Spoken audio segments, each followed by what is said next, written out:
I believe that the price for a full life is mistakes.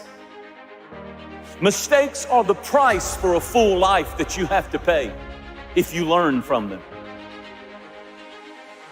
I believe that hell wants to maim you and mock you with your mistakes. But heaven wants to make you and transform you by your mistakes. Failure should not become a prison house where you're held hostage the rest of your life by your mistakes. That's not God's voice. That's not God's will. That's not God's plan for you. The enemy wants us to think that our failure is final, because I've seen us go through things where the enemy tried to take us out by a failure or a mistake or a terrible choice. Your mistakes are not final. Your failure is not final. Rejoice not over me, O my enemies. For when I fall, I will rise again. When I sit in darkness, the light will come. I want somebody to hear me clearly. You might have made a mistake, but you're not one. You might have failed, but you're not a failure. You might be down, but down is not your destiny.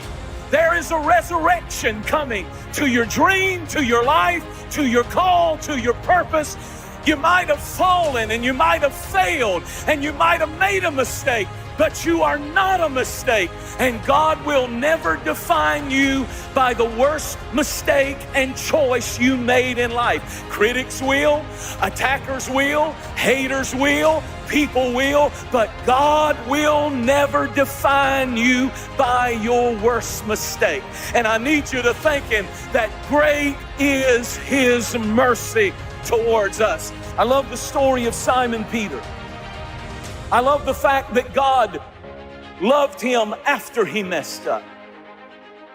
That's why when the angel appeared at the tomb, the angel said, Jesus wants me to specifically name one of the disciples by name. He said, go tell my disciples and Simon Peter to meet me in the upper room. The same guy who denied Christ, the same guy who lied, the same guy who cut a man and got violent, the same guy who failed and failed miserably. He said, you tell my disciples and you tell Peter. He named him specifically, I believe, because he wanted his critics to hear, I do believe in my good disciples, but I also still believe in my fallen disciples. And I'm here to preach to some people who've messed up and the enemy's told you your call is over, you're blessed, your dream is shredded, you don't have any hope, you don't have any future. There is restoration available for you, and He still has His hand on your life. Isn't this something that it was Simon Peter who preached on the day of Pentecost? He didn't choose the other 11. He chose the one who messed up.